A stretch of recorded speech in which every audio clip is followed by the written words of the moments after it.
Todo el mundo se calló. Incluso el amigo que estaba cantando en el karaoke se detuvo y dejó el micrófono. Mi primo se quedó blanco como el papel. Amigo, Jim murió en esa curva hace unos 8 años. Volcó su coche. Todos estuvimos en su funeral. Mejor con los audífonos puestos.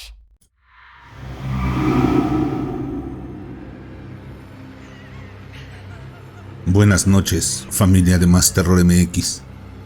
Hoy les traemos todo un arcón de historias aterradoras y totalmente reales. Historias de personas como tú, que han tenido un encuentro con lo imposible, con lo absurdo, con lo paranormal, con el horror. Te aconsejo que dejes las luces encendidas cuando escuches estas escalofriantes historias, si es que quieres dormir tranquilo. O puedes apagarlas, pero ten cuidado, no voltees y no tengas miedo de eso que no puedes ver, pero que está ahí, detrás de ti.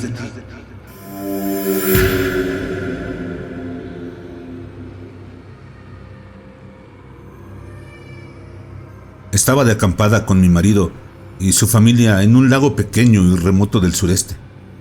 Habíamos unas 10 personas en nuestro grupo y también había otro grupo de 6 personas en el camping de al lado. Era de noche y ambos grupos estábamos realizando las actividades típicas: hacer malvaviscos, tomar unas copas y contar historias. Cuando de pronto, todos oímos lo que parecía ser una niña gritando, pidiendo ayuda. Ninguno de los dos grupos teníamos niños, pero todos estábamos seguros de oír a una niña. Así que decidimos buscar juntos en la zona desde donde habíamos escuchado los gritos. Había un campo detrás de nuestros campamentos y todos vimos una figura muy alta, de color blanco como el papel. Estaba de pie, a unos 30 metros de nosotros, ahí, en el campo, y estaba haciendo los ruidos que escuchábamos. Todos estuvimos de acuerdo en que la figura medía más o menos 1.8 metros. Era delgada y muy blanca. Nos acercamos para investigar, pero fuera lo que fuera que vimos, empezó a retroceder a medida que nos acercábamos y desapareció entre los árboles. Durante toda la noche seguimos oyendo a una niña que pedía ayuda mientras nosotros intentábamos dormir, aunque casi no pudimos hacerlo. Al día siguiente, muy temprano, levantamos el campamento y nos fuimos. Nunca más regresamos a acampar ese lugar y la verdad, no pienso hacerlo. No sé qué fue lo que escuchamos y vimos, pero realmente fue aterrador.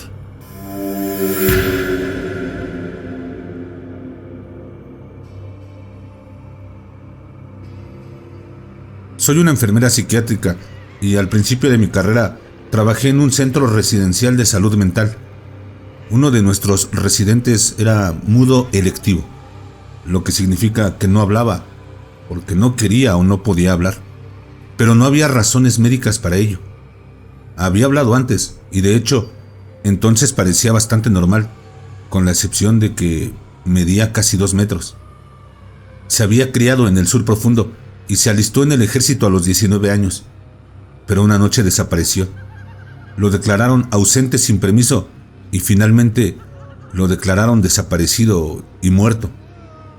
10 años después, un hombre de 2 metros de altura entró en la sala de urgencias de un hospital de veteranos en la parte del Medio Oeste y le dijo a la recepcionista: me llamo Mario y llevo 10 años muerto.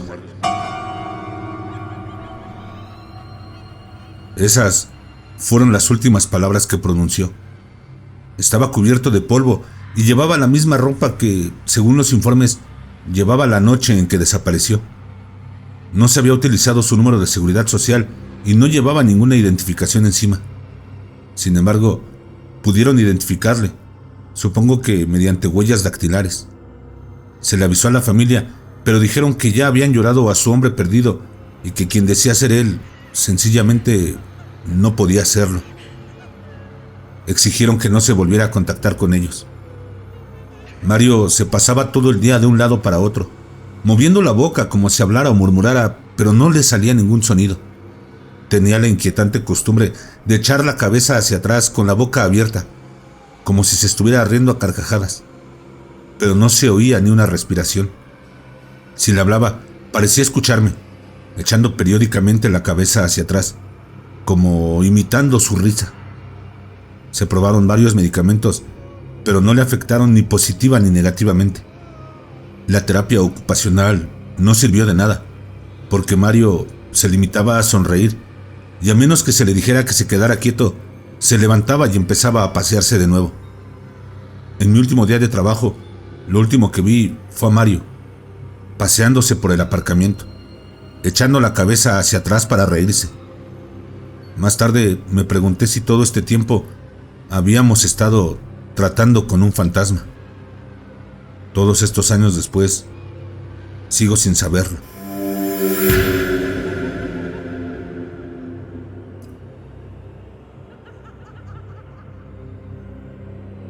Cuando yo tenía 16 años y mi hermana 20, cruzábamos el país en el coche con mi madre. Era tarde, pero aún estábamos bien descansadas y alerta. Conducíamos por una interestatal y necesitábamos gasolina y de un descanso para ir al baño. Así que nos detuvimos en la única parada de descanso que había en 20 millas a la redonda. En la gasolinera había una furgoneta llena de adolescentes en un viaje por carretera, así como un pequeño coche gris aparcado en el surtidor delante de nosotras, con dos jóvenes quietos fuera de él. Cuando llegamos, todo nos parecía normal.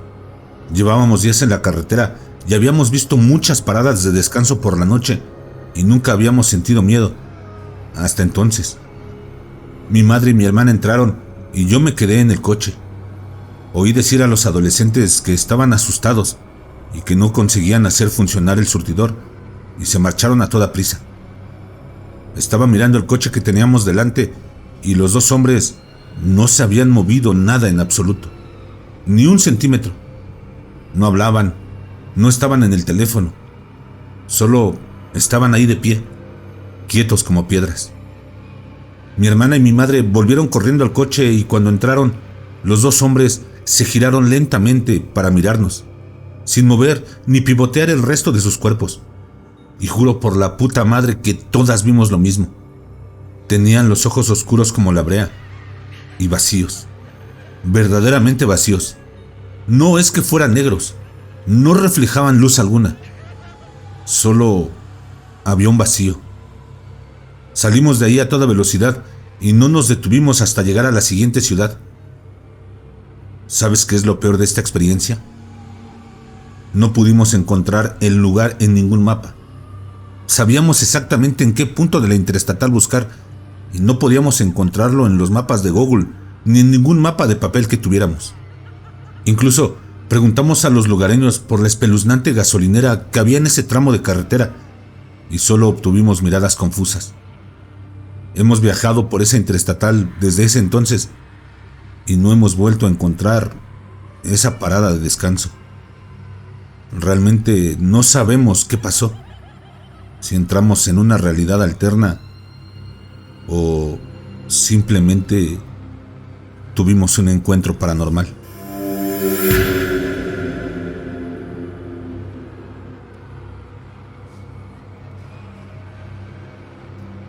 Estábamos conduciendo una vieja y destartalada camioneta de mi amigo por un enorme cementerio. Nos detuvimos, bajamos una colina y nos encontramos con un pequeño estanque. Había alguien sentado en una roca al otro lado de ese estanque. La figura era totalmente negra y no podíamos distinguir ningún rasgo, salvo el hecho de que parecía un hombre que llevaba un sombrero de copa antiguo. Estúpidamente le saludamos y le gritamos: ¡Hola! No respondió y siguió sentado en la roca. De repente, de un salto se puso de pie, empezó a correr hacia nosotros por el agua y luego desapareció a la mitad del estanque. Mis amigas y yo gritamos y volvimos corriendo al coche. El coche no arrancaba y oíamos que algo golpeaba la parte trasera. No era un golpe constante, pero cada pocos segundos más o menos lo escuchábamos. No había nadie afuera por lo que podíamos ver en la oscuridad, pero algo estaba haciendo ruido en el coche. Abrí el teléfono y empecé a marcar a mi madre para que viniera a darnos un empujón, pero el teléfono no tenía cobertura. Ninguna de nosotros tenía cobertura. Pasamos los 30 minutos siguientes intentando arrancar el coche.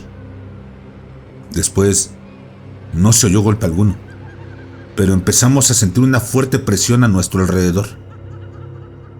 Unos minutos más tarde, por fin, el coche arrancó y ella pisó el acelerador a fondo. Salimos a toda velocidad del cementerio. Nada más cruzar las puertas, todos nuestros teléfonos recuperaron el servicio móvil.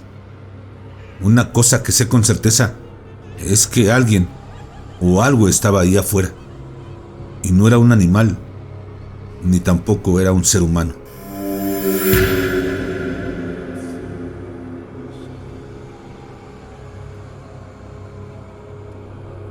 Cuando tenía 37 años, fui a la reunión de mi instituto. Volé al aeropuerto más cercano y alquilé un coche. La distancia era de unos 35 kilómetros a través de una parte del país muy rural y casi abandonada. A unos 5 kilómetros de la ciudad, vi a alguien en el arcén de la carretera. Estaba haciéndome señas. Resultó que era uno de los chicos con el que había ido a la escuela. Jim. Obviamente no es su nombre. Él se subió al coche y empezamos a hablar. Hacía 20 años que no lo veía, pero seguía teniendo el mismo aspecto, tal vez un poco mayor. Llegamos a la ciudad y le pregunté que si quería venir a una cafetería a tomar algo. Me dijo que no, que lo llevara a casa. Los padres de Jim habían vivido a pocas manzanas de la casa de mi abuela y yo regresé a esa dirección. Pero él dijo que lo llevara a las afueras de la ciudad. Ahí había un parque de casas móviles y supuse que era ahí donde vivía. Cuando llegamos al final del desvío me dijo: déjame aquí, me he alegrado mucho de volver a verte. Caminó y se alejó en la noche. Fui a la cafetería, me encontré con algunos de mis antiguos compañeros de clase y empezamos a hablar. Mientras hablábamos de quién vendría a la reunión, mencioné que acababa de recoger a Jim a 5 kilómetros al este de la ciudad y la había dejado aquí. Todo el mundo se calló. Incluso el amigo que estaba cantando en el karaoke se detuvo y dejó el micrófono. Mi primo se quedó blanco como el papel. Amigo, Jim murió en esa curva hace unos 8 años. Volcó su coche. Todos estuvimos en su funeral. Empecé a sentirme muy mareado y salí al coche para respirar hondo. Ahí, en el asiento, estaba el periódico local, impreso 8 años antes. Estaba abierto justo en la esquela de Jim. No sé qué habrá pasado, pero aún conservo ese periódico.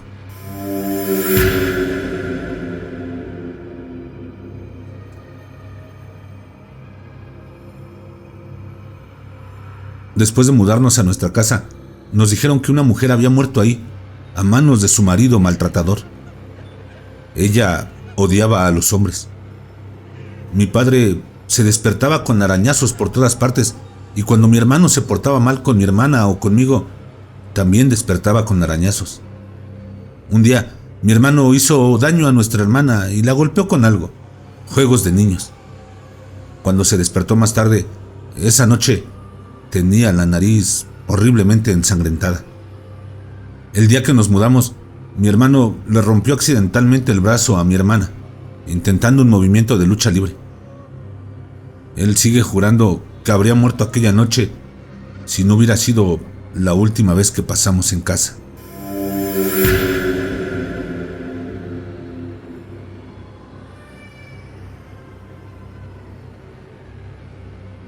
Estaba en la habitación de mis padres, hablando con mi padre.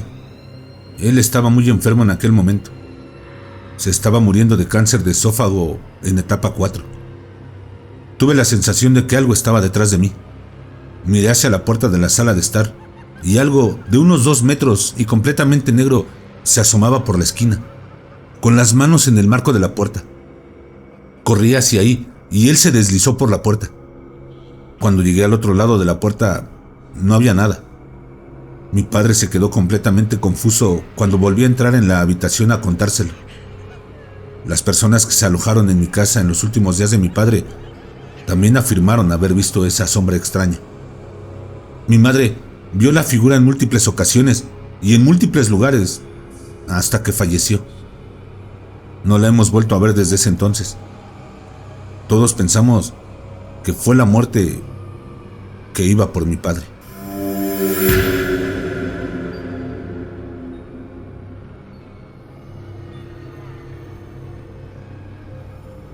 Después de que mis padres se divorciaran cuando yo era adolescente, viví con mi madre. Experimenté muchos sucesos paranormales. Varias veces, cuando estaba leyendo en mi cama, la habitación empezaba a sentirse realmente helada. Después, sentía como si algo o alguien que me odiaba me estuviera mirando fijamente. Cuando tenía esa sensación, salía de la habitación y volvía 1 hora más tarde. A veces, durante el día, veía una figura sombría que se escabullía por las paredes de mi habitación. También algo en el piso se hacía pasar por mi perro. Entré en mi habitación y oí un gruñido profundo debajo de la cama. Mi perro no era capaz de hacer un ruido tan profundo. Sonaba como un perro muy grande o como un hombre haciendo su mejor imitación de un perro. Otras veces mi perro lloriqueaba y paseaba por la habitación contigua a la mía, pero nunca venía a mí cuando lo llamaba, como si tuviera miedo de algo que estuviera en el pasillo. Cuando me mudé con mi padre, la actividad paranormal cesó y nunca más volví a vivir estas cosas.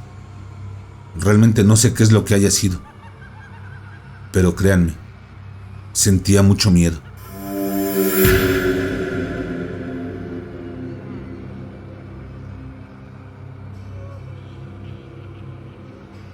Poco después de la universidad me casé. Inmediatamente nos mudamos a un apartamento en el sótano, porque era lo único que había disponible dentro de nuestro presupuesto. En ese lugar había un poltergeist y mi mujer estaba aterrorizada. Lo que residía ahí con nosotros dejó claro que quería vivir solo. Platos, vasos y otros objetos salían volando de la estantería. Mi mujer recibió varios golpes. Siempre había una sensación ominosa, como si nos estuvieran observando. Por la noche, cuando caminábamos por el piso en la oscuridad, había destellos de luz increíblemente brillantes que iluminaban toda la habitación. Una noche, mientras nos íbamos a la cama, en cuanto mi mujer y yo entramos en el dormitorio, oímos una voz de la nada que decía: Amigo, vete de aquí.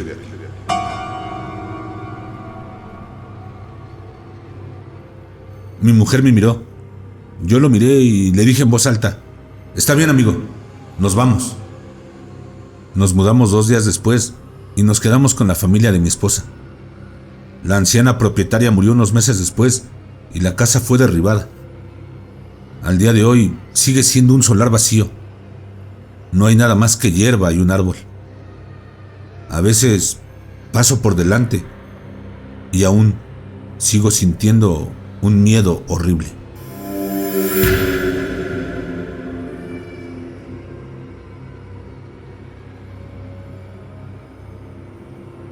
Mi padre trabajaba como funcionario de prisiones en una cárcel rural.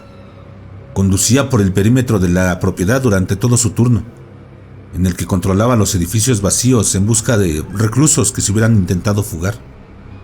En general, era un trabajo aburrido. Una noche, mi padre estaba estacionado en una colina leyendo una revista cuando empezó a sentir un golpeteo en el cuerpo. Él nos lo describió como la sensación que se tiene cuando los altavoces reproducen una canción con unos graves muy fuertes. Dejó la revista y miró por el retrovisor, donde vio a alguien afuera de la camioneta. Cogió su pistola y saltó de la camioneta con el arma desenfundada. Ya afuera, se dio cuenta de que era una procesión de nativos americanos que atravesaban el camión y directamente su asiento para desaparecer en el punto exacto en el que él estaba sentado. Dijo que estaba claro que eran fantasmas porque muchos de ellos parecían heridos. Eso duró unos segundos y luego toda la procesión desapareció. Llamó al otro tipo que vigilaba el perímetro por su walkie-talkie para intentar explicárselo, y el otro tipo dejó de comunicarse casi inmediatamente. Resulta que ese compañero de mi padre ya había visto eso antes, pero como él decía no creer en fantasmas, decidió no volver a hablar de ello. Mi padre aún no se explica qué fue lo que vio, qué fue lo que pasó, pero realmente fue aterrador.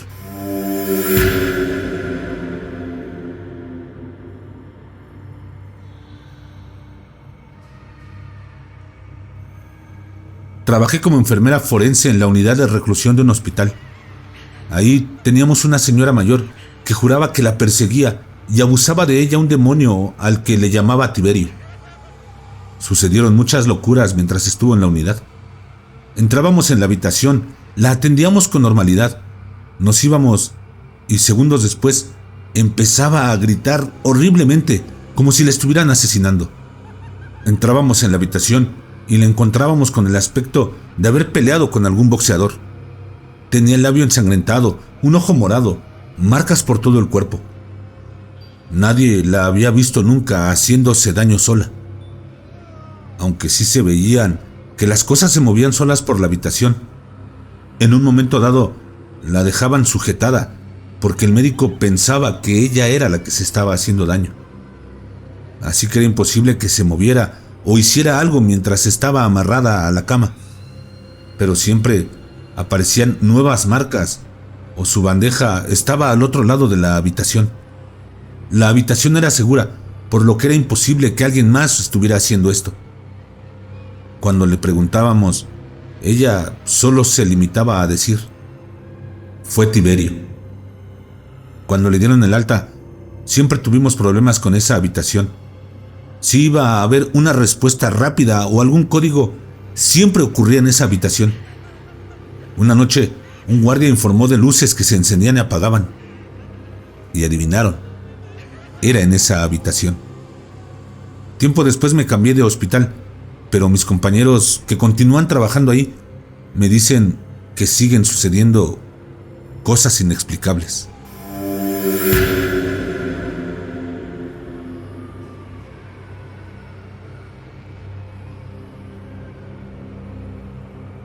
Y hasta aquí, el arcón de historias paranormales de Más Terror MX.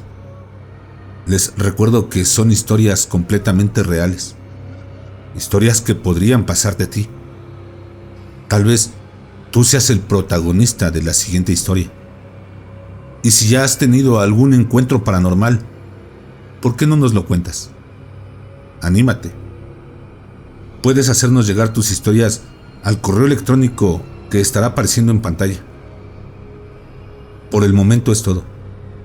Me despido hasta la siguiente. Te deseo que sueñes con los angelitos caídos y que tengas dulces pesadillas.